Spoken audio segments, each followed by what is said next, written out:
at the championship. I win $2 a pair of rubbers from a fella back home. How about me taking you out? It's all right with me.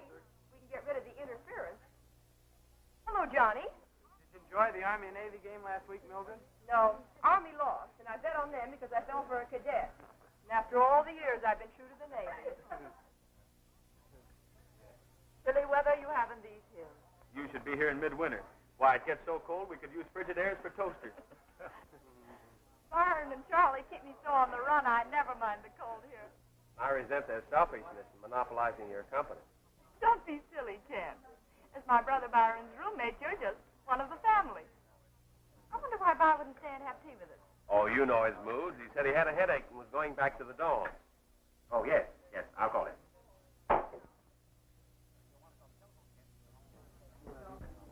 You're wanted on the telephone, Ken. Long distance. Thanks, sir. Pardon me. I'm sure you'll find Professor Bostwick much better company. I'm afraid Kenneth is given to gross exaggeration. Lemon, Professor? Yes, please. Why, Dad, where are you? I came over here to Barrington on business. You can drive over the weekend with you. All right, I'll meet you at the hotel. Oh, and Dad, it's fall house party, you know, and I've got a girl here. Yeah, Byron's sister. You mind if I bring her along? Okay, we'll meet you later. Paul is over in Barrington. That's a 2-hour ride from here. Would you like to ride over with me, or would you rather stay here for the dance? Oh, the ride, by all means. There'll be a full moon tonight, and it'll be beautiful. Can Miss Case come along? Why, certainly. If you like riding over rough country roads. I don't. Don't worry. I'd rather trust Jean alone than leave an easy chair for a bumpy automobile seat. I think we'd better start back to the inn. It's getting late. I'm sorry you must leave. Your presence at my bachelor quarters has been a genuine treat. Tell Byron I shall expect you all tomorrow afternoon. That's very good of you, Professor. I'll tell them.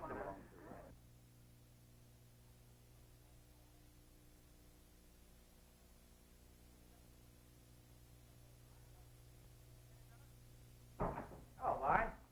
Headache any better? Well, no. Not much. If it wasn't for Jane and that party tonight, I'd go right to bed. Well, don't worry about Jane.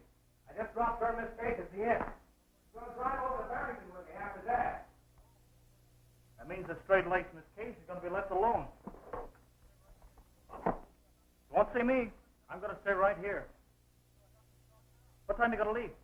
Just finished tea, so I thought we'd start now. Then we can have dinner with Dad later. Why, you sure there isn't anything I can do for you? Osby. I just want to be alone. I've got some thinking to do. Thoughts that aren't very pleasant. Certainly in the dumps. Well, take a hot drink and try to cheer up by the time we get back.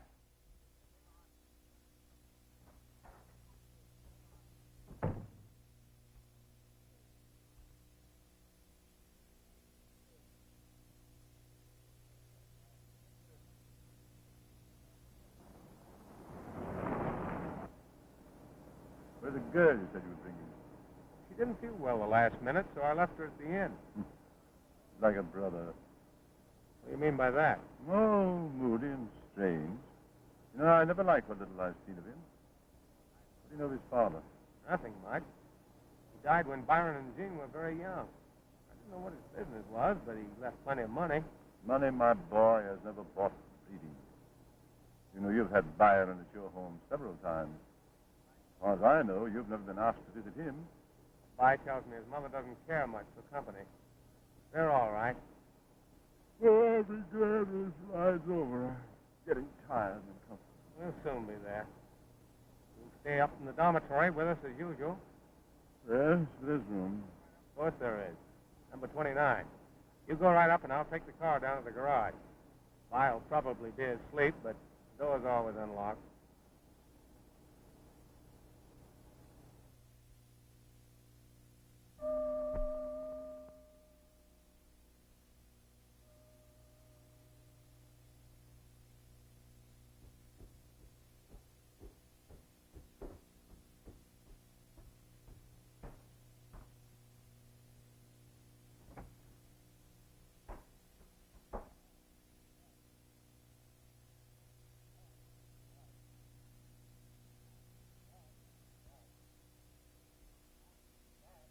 Dad. Dad. Bye. Byron.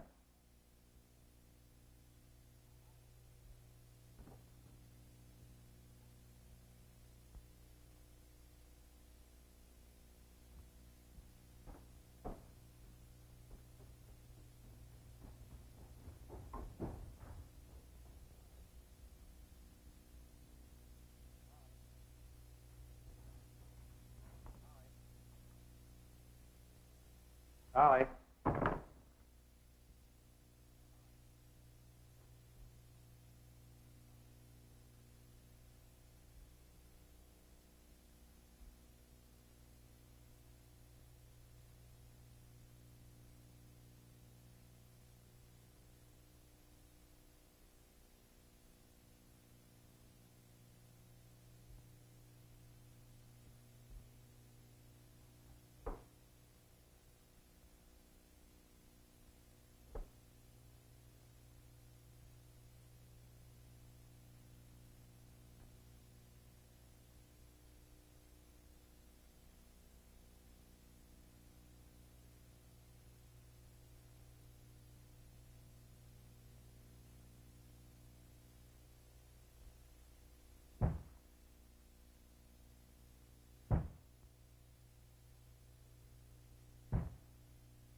Charlie. Charlie. Charlie. What's the matter? Byron's killed himself. Killed? What do you mean? How? Look.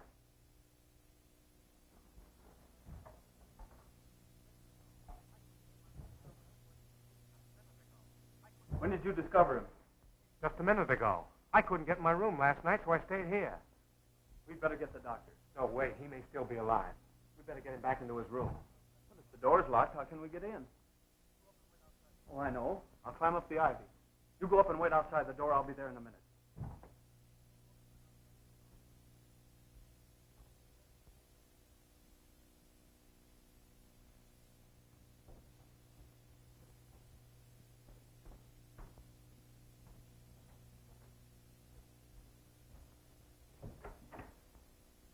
Is he?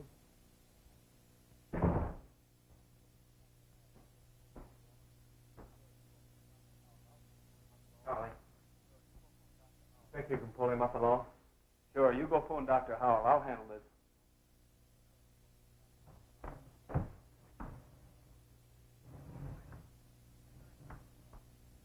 That's right, Doctor. 29 Stoneley Hall. You'll be right over. Get me the inn, please. Is Mr. Joseph Harris registered there? Thanks. Dad, why on earth didn't you stay in my room? Well, never mind now and hurry right over. Something terrible has happened. Byron's committed suicide. All right. Professor Bostic, please.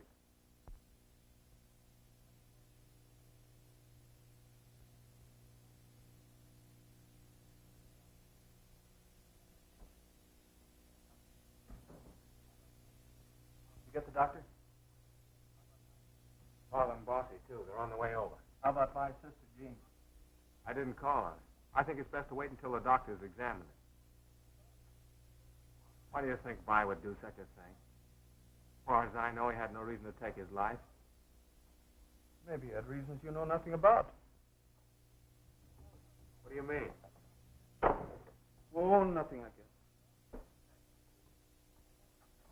This is most tragic, Professor. Yes, Dr. Howell.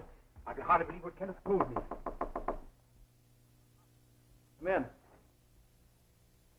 Where's young Coates, Ken?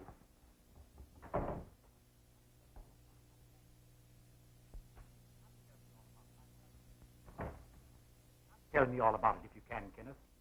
I still can't believe that Byron would take his own life. I hurried as fast as I could. I'm glad you're here, Dad. You remember Father, don't you? Oh, glad to see you, Mr. Harris. I'm sure Kenneth appreciates your help at this moment. This is Charlie Penland, Dad. How do you do, sir? What made you change your mind and stay at the inn last night, Dad? Couldn't get in here because the door was locked. Well, after waiting some 20 minutes for you, I left for the hotel. When did you discover Byron? This morning. I couldn't get in here either last night, so I slept in Charlie's room. Thump of the body against the wall outside awakened me.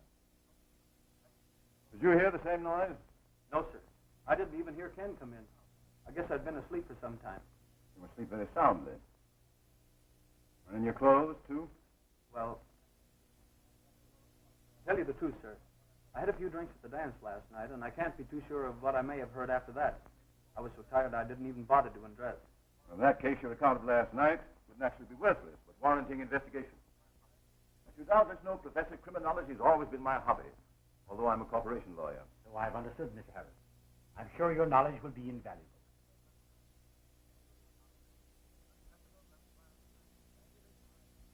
Is that the rope by which Byron was hanging? Yes, sir. It's tied in a slip knot. I loosened it.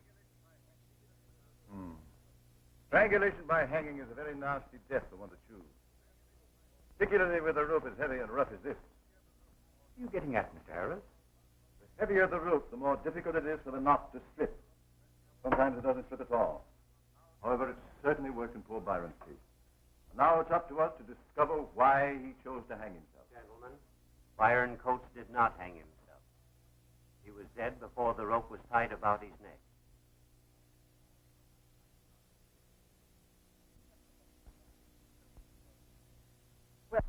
Sorry to disturb you so early in this case, but I've got to tell you something.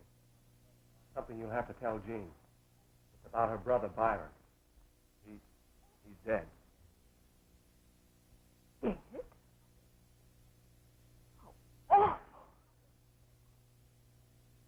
When did it happen? Doctor says about midnight.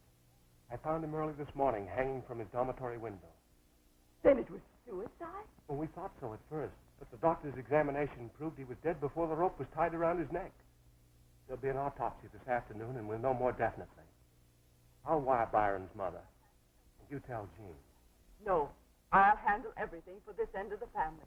Mrs. Coates is a helpless person if ever there was one. I'll phone her and follow what instructions she may give. This is a terrible situation. You think it's murder, don't you? Well, let's not say that yet until we really know. Well, it's obvious the person can't die and then hang himself later. There's liable to be considerable excitement here today. So Professor Bostwick has offered to give us our meals at his house so we won't be annoyed by outsiders. You tell Jean and I'll call for you at lunchtime. That's kind of the professor. We'll expect you at 1. I'll go up now and wake Jean. She slept quite long enough. If she came in when she said she was going to. Why, I didn't know she went out last night. She told me she had a cold and was going right to bed. I don't know anything about that. She suddenly decided she was going to walk over and see her brother and be back within an hour. Now, let's get all the facts straight.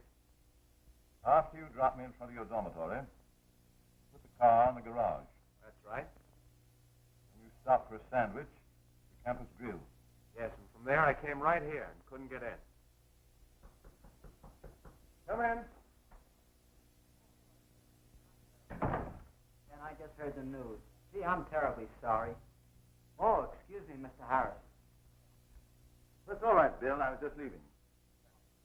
I think I'll go downstairs and have another little chat with Charlie Penland. And I'll meet you later at Professor Bostwick.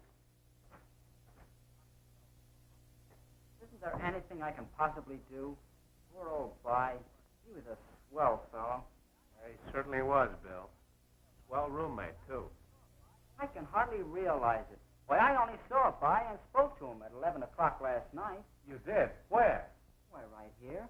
I leaned out my window and asked him to go eat with me. He leaned out and said he was half undressed and was going to bed. Well, I fooled around a while, and then I heard your door open and close.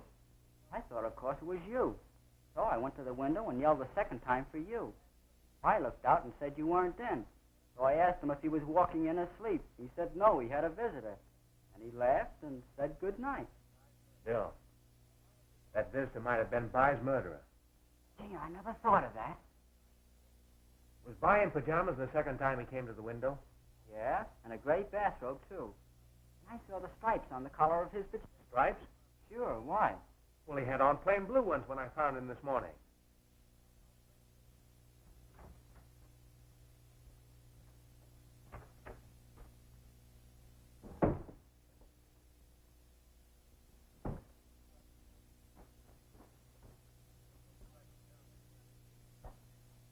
No striped pajamas here.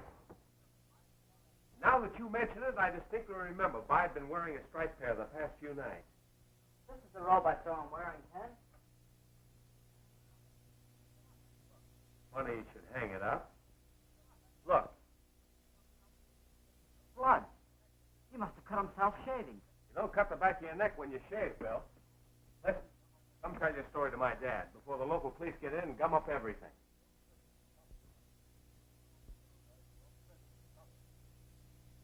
Well, I've seen the president of the college. He's waiting for the coroner's report and the sheriff's instructions. He says that the verdict agrees with what we think. He's going to conduct a meeting tonight and announce it to the entire student body. Very sensible procedure. Students got no news except from these papers. It would make a terrible mess of things. Well, Dad, Bill Smart has just told me something which may be of great importance. Fine, Bill. What is it? Well, sir, I talked to Byron twice last night. Once at 11 and again a half hour later. At which time he had a visitor. I thought, of course, it was Ken. Yes. I'm in the lobby, Gene. You and Miss Case are to go to Professor Bostwick's with me. Fine. Hello, Sam. Came over here looking for Ken. I'm going to see Ken in a few minutes over at Bossy's house. Why not come along? Well, I can. I got choir rehearsal in 5 minutes. You might tell Ken this. I heard someone going to their rooms last night around 11. Out my door to see who it was. Well, who was it? I would rather wait and tell that to Ken and the proper authorities. Listen, tell Ken to meet me right after choir rehearsal. All right, Sam. I'll see you later, So Charles. long.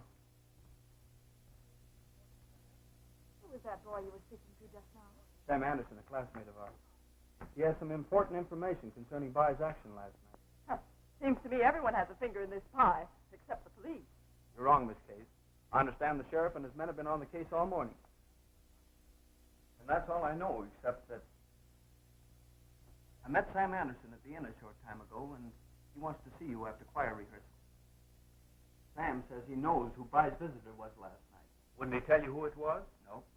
He said you or the police would get that information. And don't fail to see that boy, Ken. It's most important. We've all heard Ken's and Bill's story of the mysterious visitor in Byron's room, the missing pajama single. We've also told our individual stories of where we were last evening at the supposed time of Byron's death.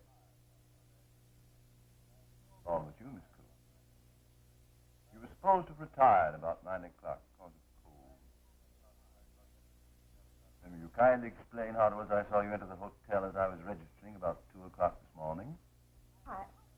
I'm sure you're wrong. I was in bed hours before that. I'll vouch for what Miss Coates has said. She's not in the habit of wandering about strange hotels at such an hour. I'm very sorry to say one of us is lying. I assure you it isn't I. Dr. Howell is calling you, sir. Oh, pardon me.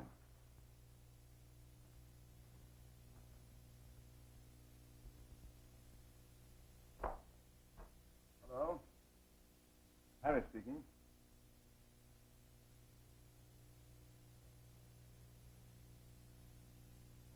I understand.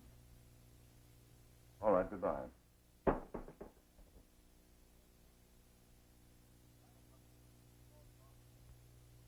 The autopsy has just been completed. Byron was killed by a small, sharp instrument piercing the brain just under the back of the skull. We're now removing that instrument. I think Jean and I will retire, if you have no objection.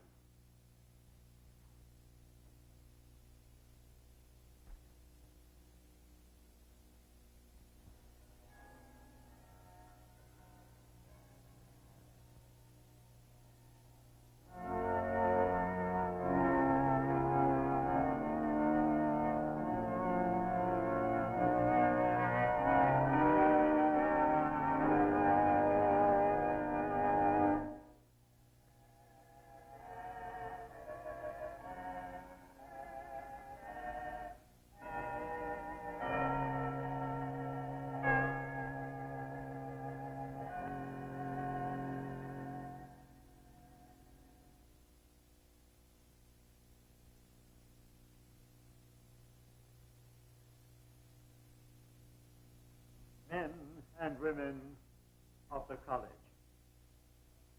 It is not the custom to use the auditorium for an announcement of the type and nature that I have experienced. But something has happened of such importance that tradition must be dropped. One of your classmates last night met his death in a dormitory. Of course, I cannot go into details at this moment, but this I can certainly say, that indisputable evidence points to the fact that the boy, Byron Coates, was murdered.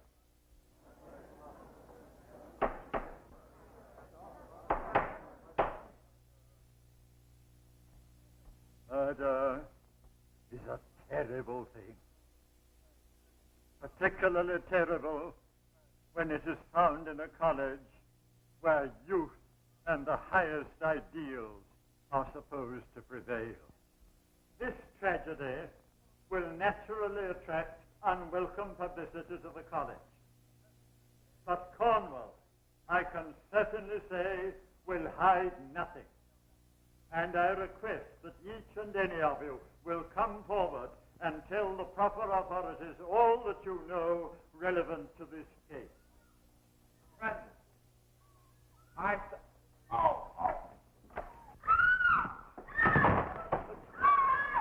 Gentlemen, ladies, please. Order.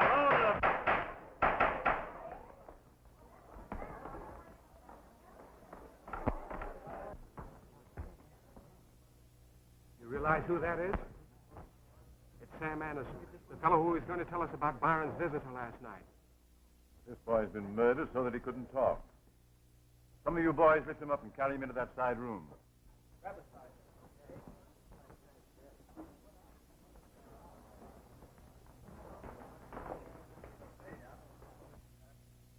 Poor Anderson was killed in exactly the same manner as Byron, naturally proving both crimes were committed by one person. Professor Bostwick, have you questioned the members of your choir as I requested? I've talked to the 6 boys who stood closest to Anderson. Their individual stories are valueless, each one knowing nothing but the sensation of seeing Anderson fall. No motives, no clue. No, it's just as I expected. As you both know, I went to the morgue with a body, and while there I met the sheriff. He asked me to help him in these cases. I merely mentioned this, so as you'll not misjudge my questioning you.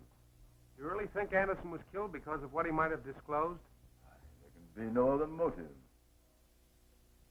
Ken, have you a flashlight in your car? Well, yes. Professor, I think I'll accept the invitation you extended me a while ago to stay in your house. Meantime, I wonder if you could lend me the key to the auditorium. I presume as organist you have it? Why, yes, of course.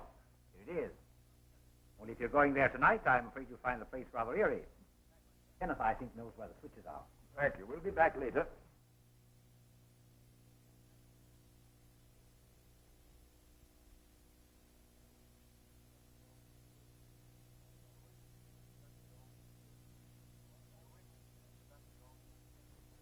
Is there a way for me to get into the back of the organ? Yes, there's an entrance from either side of the pipes. Dad, don't you want me to go with you? No, I'd rather you wouldn't. I have a theory. I think I can work out better alone. You go back to your room, and I'll be there in a few minutes. And you can drive me back to Professor Bostwick.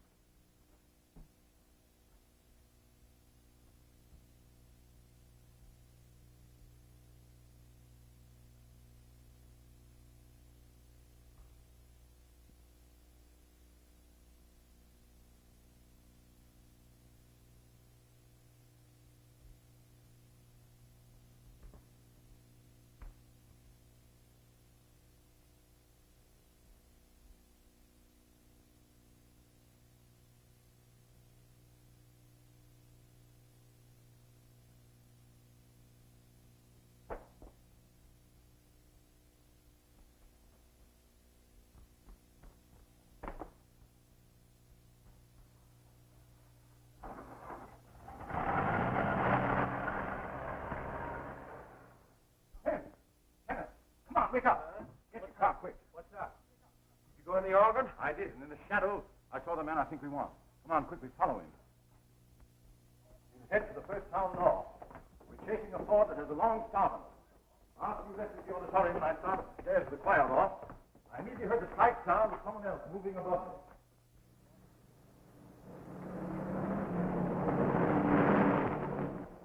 We've lost the trail. Well, what do we do now? Well, we go back to the auditorium, and this time you're going in with me. Okay.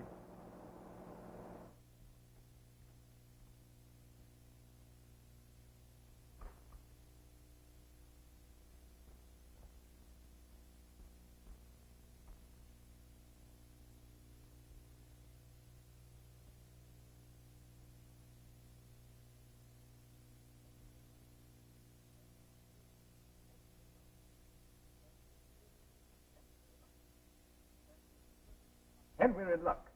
You know what that is? Why, it's a needle. Hey, maybe it's the murder instrument. Or the brother to it. Come on, let's get out of here and try to prove our theory. Good evening, Doctor. Good evening, Mr. Harris.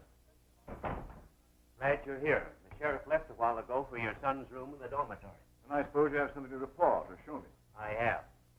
The autopsy of the second body has been completed. The result was identical to that of the first autopsy.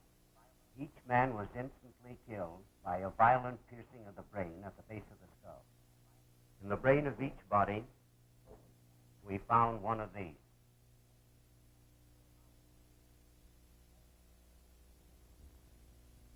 No, they're exactly alike. Tell me this, Doctor. Would I, with the force of my bare hand, skillfully aim and plunge one of these needles into a skull with fatal results? I doubt it. It might be possible, but not probable. Well, then your theory is... I'm not theorizing. This needle was so deeply embedded in the brain, we had to cut away bone to extract it. The very force of its entry proves that it was shot here. What sort of an instrument would fire such a thing? I haven't the remotest idea. I'll keep these until the inquest tomorrow morning at 10. You'll be there? Certainly. Good night, Doctor. Good night.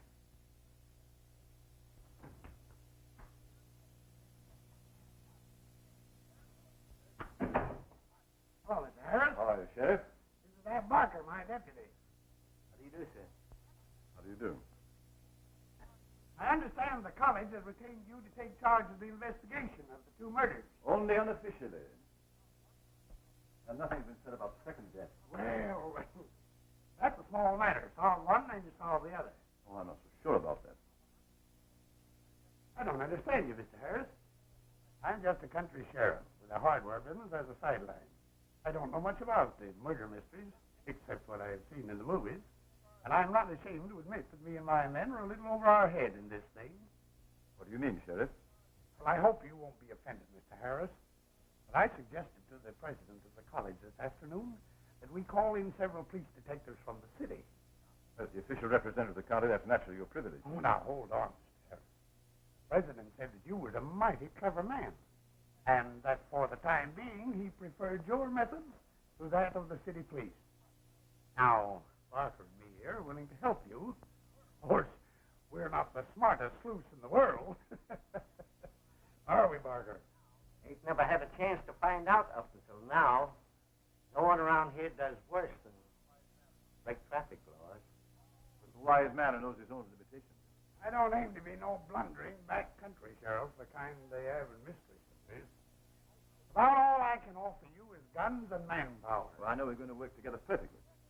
I, too, have read detective stories. As a matter of fact, I've written several of them. But I've always sworn that I'd never be an amateur book detective. No, I never smoked opium or played the violin. I know no one connected with Scotland Yard and nothing about the French secret police. I've never owned a magnifying glass, and I've never worn rubber heels. Okay. Tell me, any suspects? Well, not at the moment. Have you? We have a couple of ideas. Well, Barker's right, but our theory concerns the second murder. Doc Howell says that those needles were fired into the brain by some sort of a gun. Now, no one ever heard any shots, did they? Go on. Well, compressed air shoots things, doesn't it? And when we think of compressed air, we've got to think about that organ, which is full of it. Now, I ain't mechanically minded, but it's possible that a certain contraption could be hooked to one of the pipes of that organ, so that when a certain note on that organ was struck, it would release and shoot one of those needles. Who was at the keyboard of the organ? Professor Boston, of course.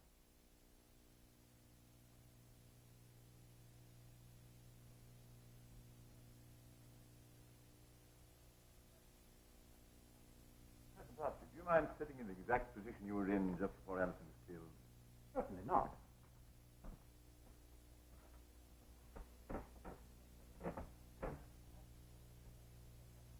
Sure your hands weren't on the keyboard, nor your feet on the pedals? I'm positive. You see, I was preoccupied listening to the president's speech, staring at the music before me. Although I sat at the organ, I saw no more than they did. Well, thank you, Professor.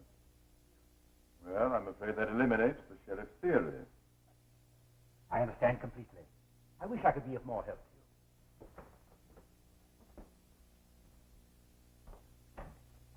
Come in.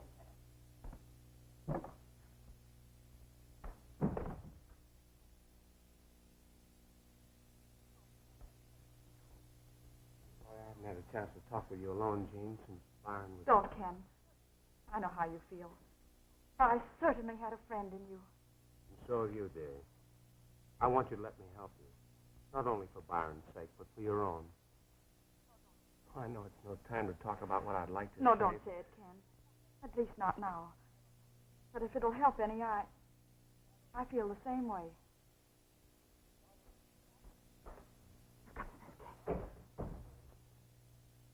Father will be here in a few moments. Huh? I knew it. More third degree. Oh, he'll be very important, of course, but not overbearing. Miss Case and I have been making all sorts of wild guesses about poor Byron, that Anderson boy.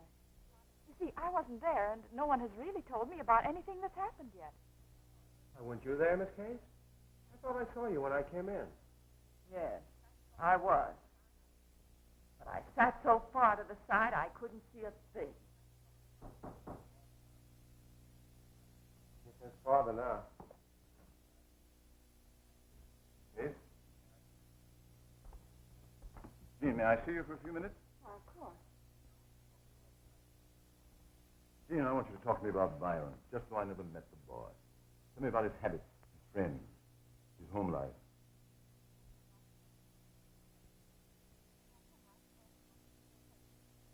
Our home life has always been very pleasant. Due mostly, of course, to the adoration we had for our mother. Brian and I were great companions. You see, Father died when we were awfully small. My only remembrance of him is of rubbing my cheek against someone with a face that's scratched. Have you any photographs of him? Several. Mother still keeps a huge album in the living room. It's a scrapbook habit from the stage, I guess. Oh. Was your mother an actress? She used to be, and a good one, too. She left the stage when Byron was born. But she was quite a famous concert singer abroad. In fact, it was in Paris that she met Father. At least that was where they were married.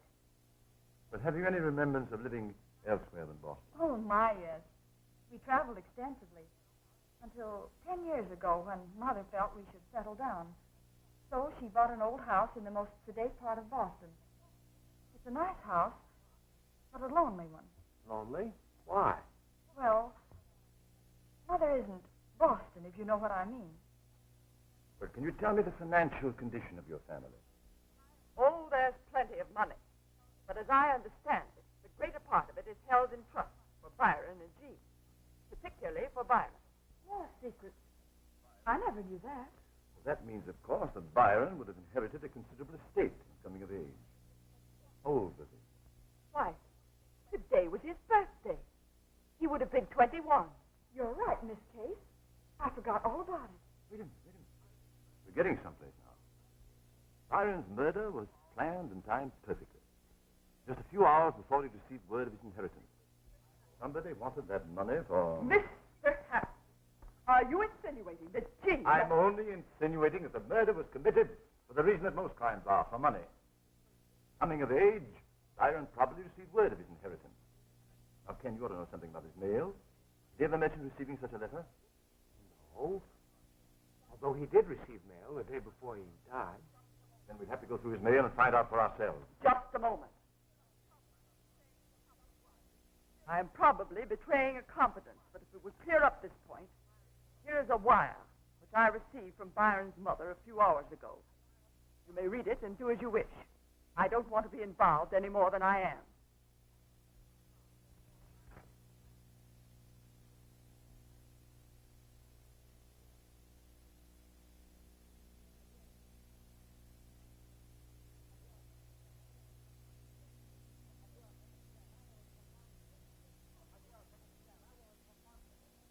My dear, I'll thank you for this later. Come on, Ken, we're going to your room as fast as we can. Oh, but Dad, I want to talk to Jean. Later, come on, quick. See you later, dear.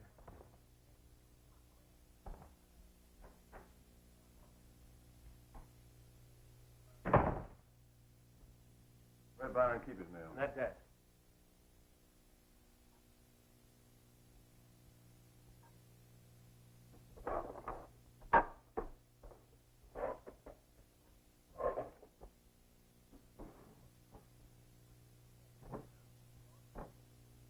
There's nothing here. Dad, someone's rifled this desk. Why, these drawers were filled with By's mail.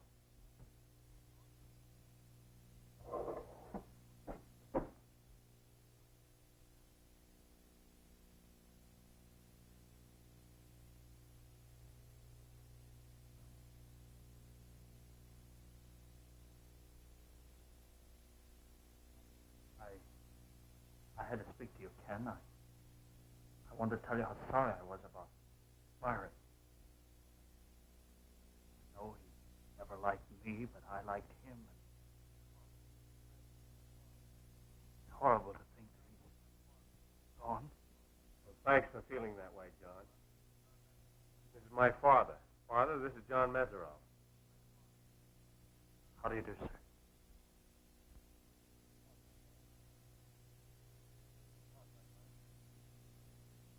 Pardon my staring at you like this. Your resemblance to Byron Coates is positively startling. Yes, I know that, sir. The weird feeling being the living image of a dead man. You, of course, are not related to him. Oh, no, sir. I belong to a French family living some few miles from here. If you'll pardon me, I shall say good night. I want to extend my condolences. Well, thanks again, John. Ken, what do you know about that boy? Nothing much, Dad. He's in the junior class and the son of a Frenchman who runs a roadhouse near here. He's not generally liked, and Byron was particularly antagonistic toward him because of their resemblance. I used to say he rather enjoyed his own face and didn't care to see it spread around. Ken, jealousy is often the motive for crime. You surely don't believe that Mesereau would kill By because of their resemblance, do you? Why, they had nothing in common but appearance. Why, my boy? Somehow I feel that this resemblance has a deeper bearing in the case than we know.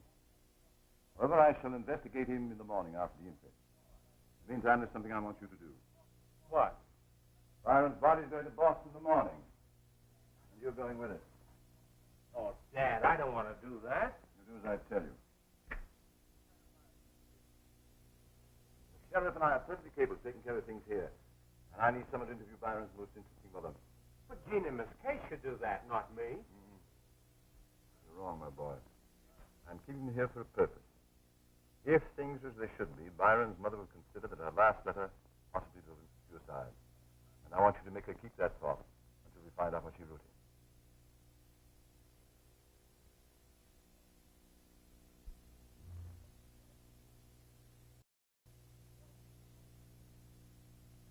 You're Kenneth Harris, aren't you? Yes. You're Mrs. Coates. Byron described you so often. I feel that I know you. Oh, Byron.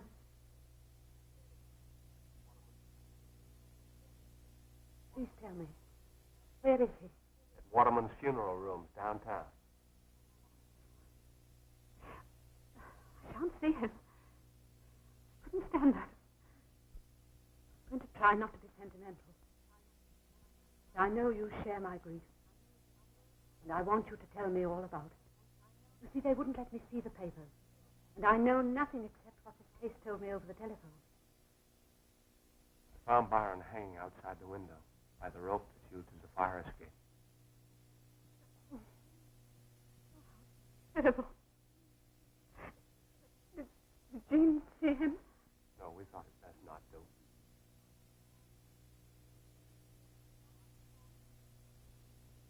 Darling. Now that he's gone, I can only remember him as a child. Have you ever seen his photos? Will you bring me that album over there, please?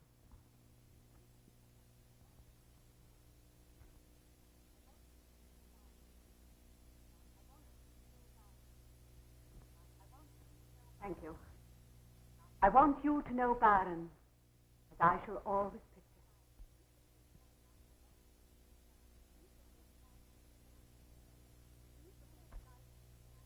him. These were taken when he was 3 years old, full of life and play. Here he is, the day after his first haircut. The day he lost his baby curls and became a little man.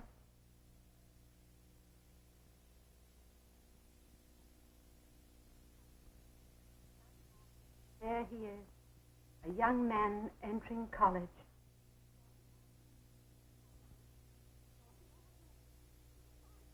My boy, your roommate. Oh, and to think that I've killed him. No, Mrs. Coates, you're not to blame at all. Oh, yes, I am. You don't know. You haven't any idea. But you're mistaken. I have. Then he showed you my last letter. His birthday letter. No. Should he have shown it to me? No. I should never have written it. But I thought he was a man now and could understand. And forgive. Mrs. Coates, I was very close to Byron. Perhaps if you told me what that letter contained, I'd know how it affected him. No, no. That letter's been destroyed now. I wired that it should be so. I've got to tell you something, Mrs. Coates. Miss Case tried to honor your telegram, but there was no letter to be found. The desk was broken into the night your wire arrived. Who took it? Tell me that. Who took it? We don't know, but we wish we did. Now, Mrs. Coates, please don't get upset. But Byron did not kill himself. He was murdered. And the murderer wanted your letter. But Byron murdered. No, no, no. Oh, now, Mrs. Coates, please. Oh, no.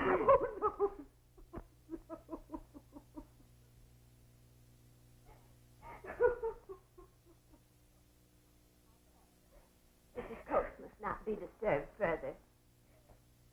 I'll call a cab for you.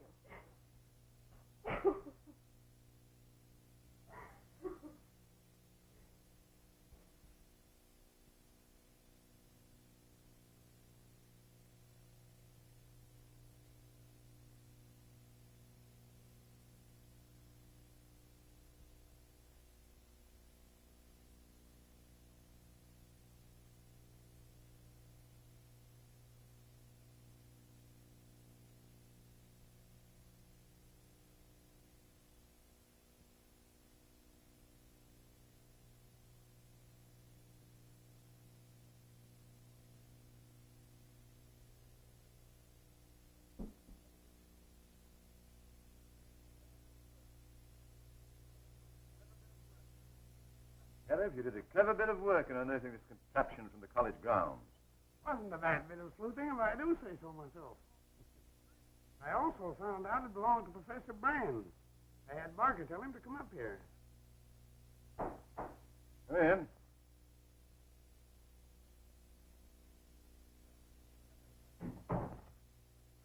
Gentlemen. Professor Brand, can you identify this peculiar weapon? Why, this is a new invention used in the killing of cattle. A Western packing house sent it to me for exhibition purposes in my economics class. All very interesting, Professor. But explain how I found this thing buried in the campus near the auditorium. That I can't answer, sir. I've been in New York over this past weekend. Returned today only because of these tragic deaths. Now, don't worry, Professor. Our question is only to determine who used that gun in your absence. Of course, you read in the papers that these boys were murdered through the penetration of steel needles in their skulls. Yes, I did. The cause of my present anxiety.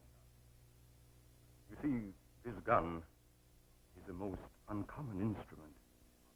And to my knowledge, the only one within miles of here that could have shot those needles. Did you ever shoot that gun yourself?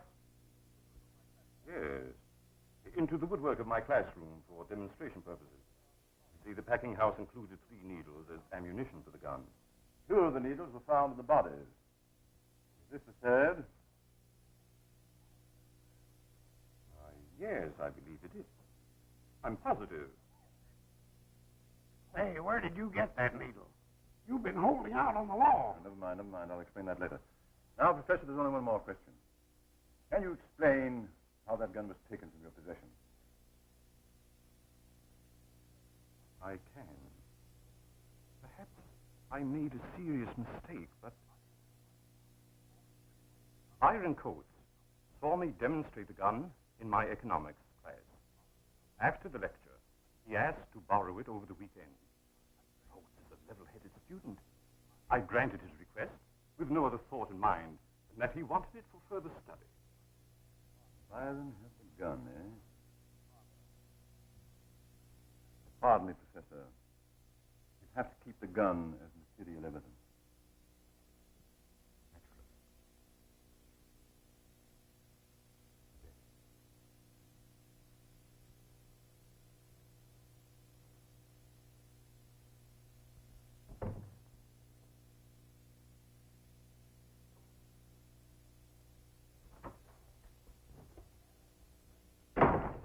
Hello, Dad. Starrett. I just passed Professor Brandon in the hallway. What was he doing here, Dad? He was identifying his murder weapon. Makes the first part of my case almost complete. Tell me about your trip to Boston. Well, there isn't very much to tell. The trip was a flop as far as getting information was concerned. What about that letter? I couldn't find out what was in that letter. But she did show me some very interesting photographs. It's unfortunate you couldn't learn the contents of that letter. It undoubtedly contains some very startling news. Besides the inheritance fact. Whatever that news was, probably instilled a thought of suicide in Byron's mind. This unique and silent weapon was demonstrated while he was in his mood. He obtained it and kept it in his room to the night of his death. And he professed to have a headache in order to have privacy. He was interrupted by the arrival of an unknown visitor whom Sam Anderson claimed was here. Whoever this unknown visitor was, he both saw and used the opportunity to kill Byron with the very weapon that Byron himself produced. That's a right smart theory, but what about the second murder? Where does it come in? And why was Byron hanging outside his window? Where are the pajamas he wore? The second murder was a murder of necessity to cover the first. Hanging was an amateurish effort to proclaim the supposed suicide. The arm was removed because of bloodstain. And these are easy questions, my friend. The difficult one is, who was the murderer? Well, I'm going to clean up before we go over to Bossy's, Dad. Professor Boswick was called away to Holyoke for an organ recital. He won't be back until tomorrow for the inquest. Well, we'll go over there anyway. Why should we go to Bossy's if he won't be back till tomorrow? I can't. Isn't that the dressing robe that Byron had on when he died? Gosh, I put it on without thinking. What's this? Why, it's a letter to Byron from his mother.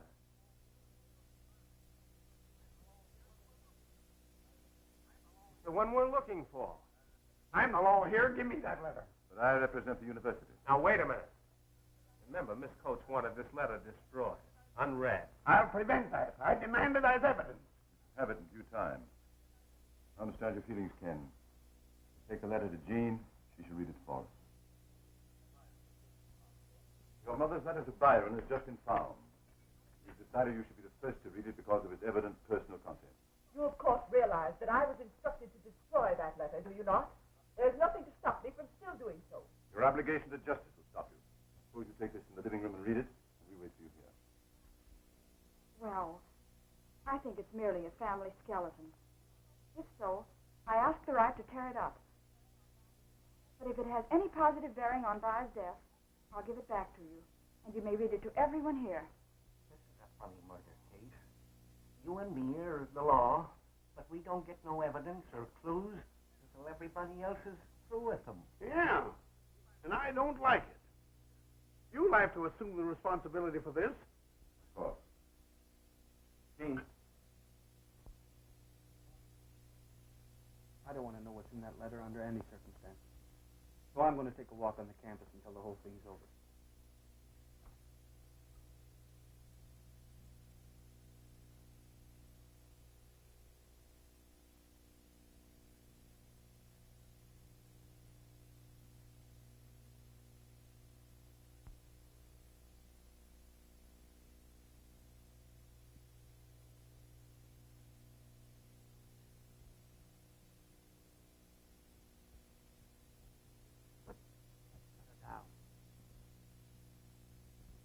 Don't turn around. Stand up. Face the wall.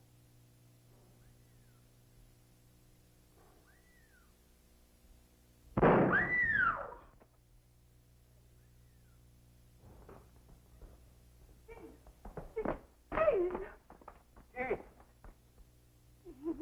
Get water quickly. Yes.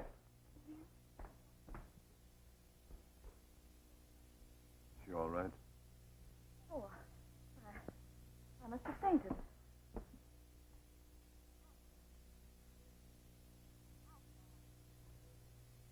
I'll be all right in a moment. Did you catch him? The sheriff and the deputy are after him. See him at all? No, he came in to get the letter, but I think I fooled him. Now, Jean, tell us just what happened. I was sitting in this chair with my back toward the door as I started to read the letter. I'd read the first page when I thought I heard a faint noise behind me.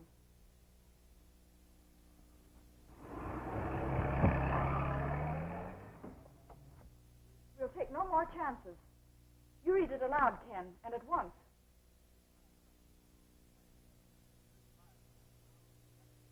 Dearest Byron, happy birthday. You are now 21, and that not only means that you are a man, but a wealthy one. The Boston Bank waiting for you is an inheritance from your father. Your share is over $500,000.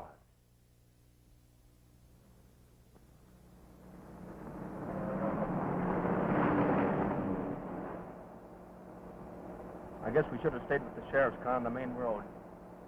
But I've got a hunch that this will lead us to something more than a pasture. This is the river road we're on, Charlie. You know, the one that leads to the old deserted roadhouse? We'll stop here. That place is just around the curve.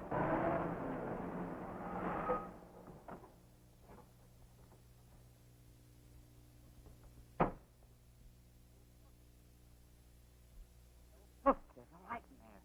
Nobody's lived in that place for over 100 years. Bill, that must be the fellow. I'll stay here. You go back and get the sheriff and the rest of them. If anybody tries to leave that house, they'll find it unhealthy. I'll make it as quick as I can. Okay.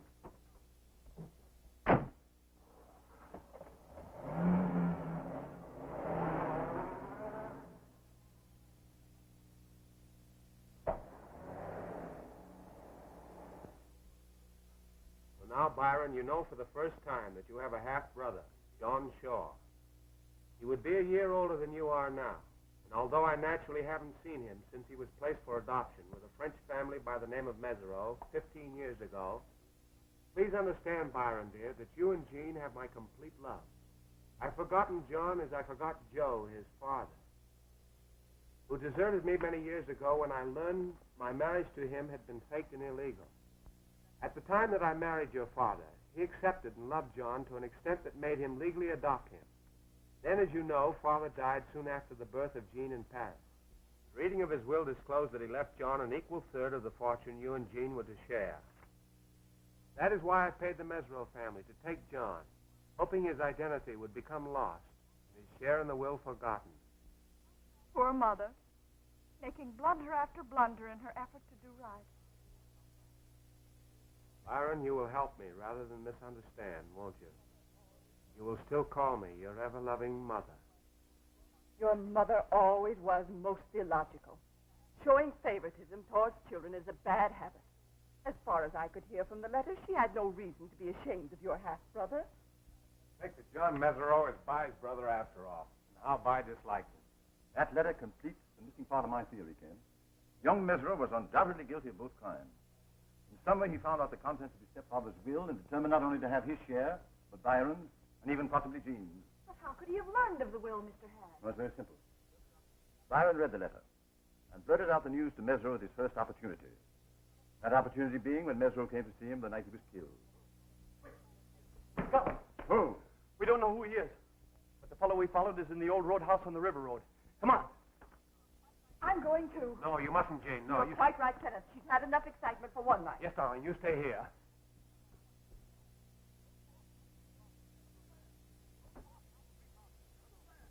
We lost him. We found him, Sheriff. Where? He's in the old deserted house on the river road. Go.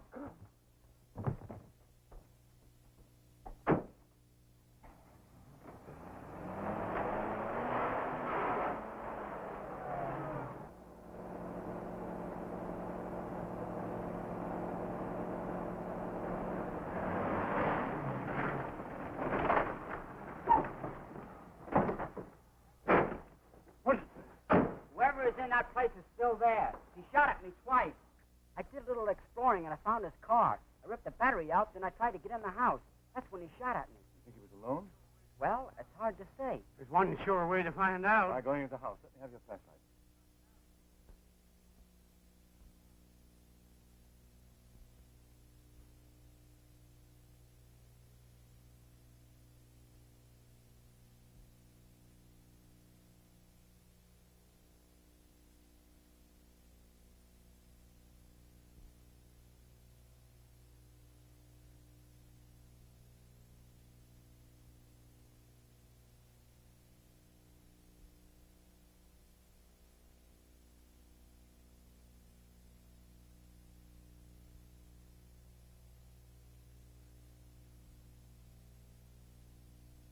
Going up them stairs, Sheriff?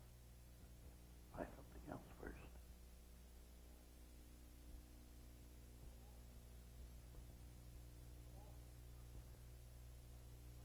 You up there.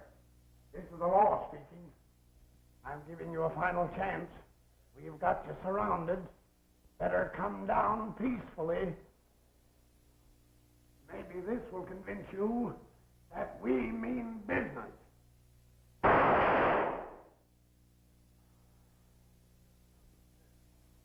I guess we'll have to chance those stairs.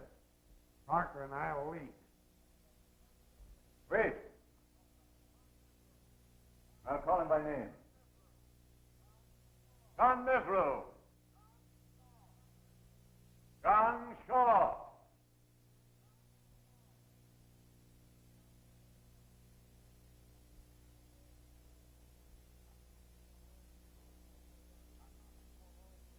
Throw your gun on the floor and raise your hand.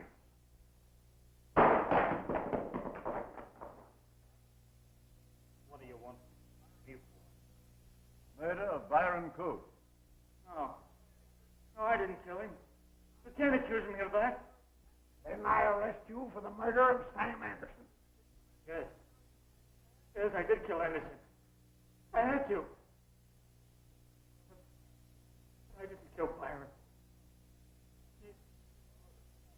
He was my brother. And who did it, Mesrow? Tell me.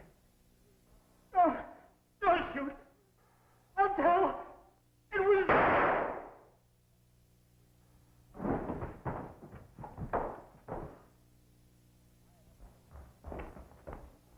Which one of you fools killed this boy? I have no gun. Speak up. One of you shot him just as he was about to tell the name of Byron Coates' murderer. Break those guns open.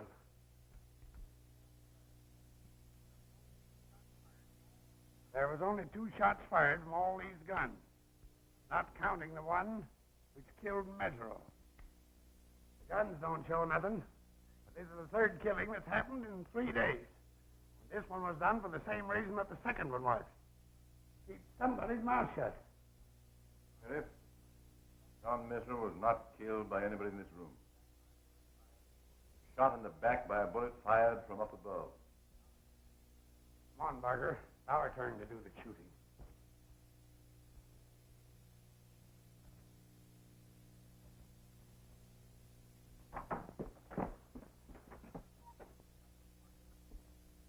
You go that way, Barker. I'll go in here.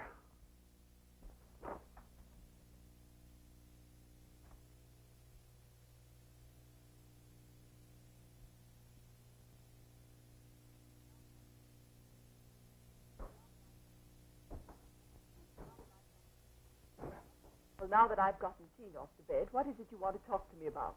About Father. Miss Case, when I was in Boston, I discovered Father's picture in Mrs. Coates' album. It was an old one, taken in Paris. Signed Joe. I remember she said in a letter to Byron that Joe was the name of the man who tricked her into marriage and then deserted her. Heavens, boy, you can't think that Well, your what else father... can I think? Why would his picture be in her album? There's only one way to prove your fear. You must get Mrs. Coates up here to face him at once. That's just what I'm going to do. I'm going to start for Boston right now, and if it's humanly possible, bring Mrs. Coates back here tomorrow. You're a brave boy, Kenneth, and good luck. Or rather, bad luck to our suspicions.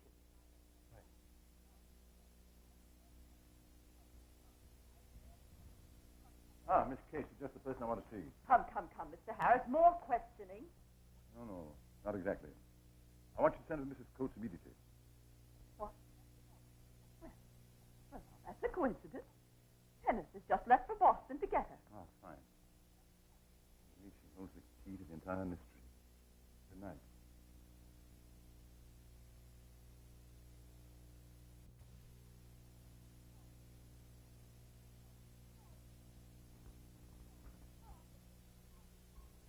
Mother. Why didn't you tell me you were coming? Oh, my dear girl. I should have been with you all through this. Oh. Father was in the dining room when we had breakfast. He should be here any minute. Here he comes now. Well, young man, it's about time you showed up. Dad, I want you to meet Byron's mother, Mrs. Coates. How do you do? Coates? Why'd you stare so? Well, I'm sure we've met before.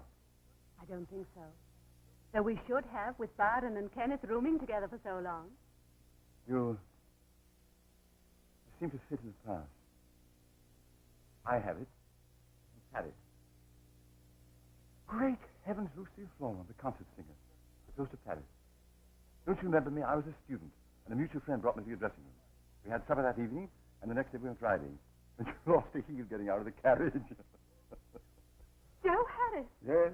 Why, of course, now I remember. You know I still have a picture of you somewhere at home. No. What a coincidence meeting like this. We must have a long talk later on. Will you come upstairs with me, dear? Of course, Miss Case and I will help you, Mother. We'll see you at Professor Bostwick's.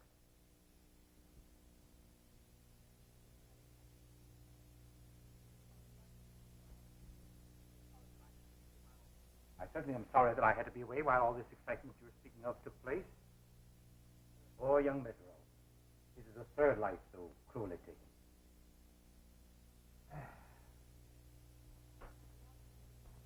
Good afternoon. Are the others here? Oh, yes, and Professor Bostwick is back from Holyoke, too.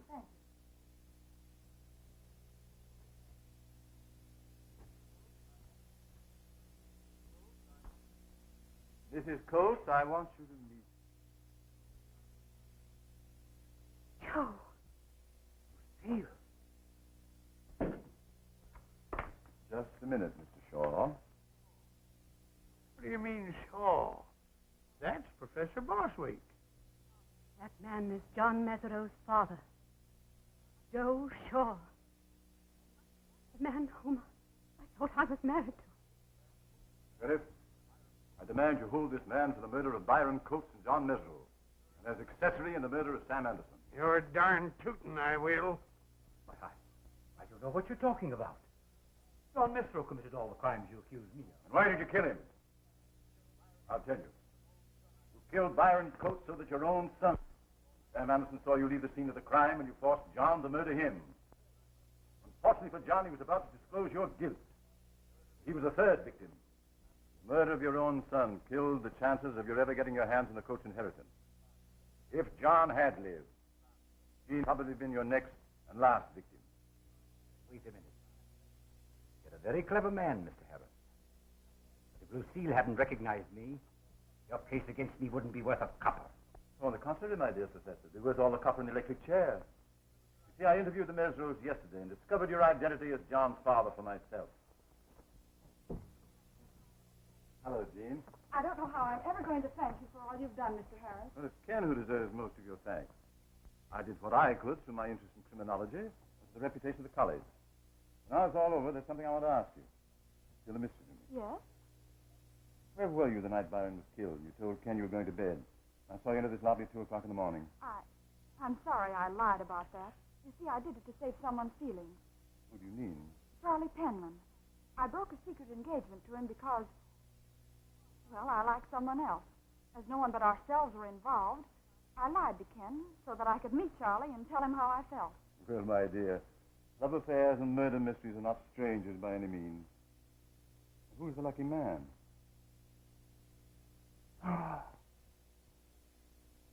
Here comes Ken. Oh, no, I shan't. He's detected enough to find out for himself if he should know. Hello, Dad. Jane. Well, things are very quiet on the campus. There hasn't been a crime all day. Gene is guilty of a very common crime. I'm going to let you solve it. Gene, before I find out what you're guilty of, let me make a confession. Now, wait, Ken. Let's not get all confused. Tell me what you wanted to say the other day. The other day? Oh, yeah, I remember.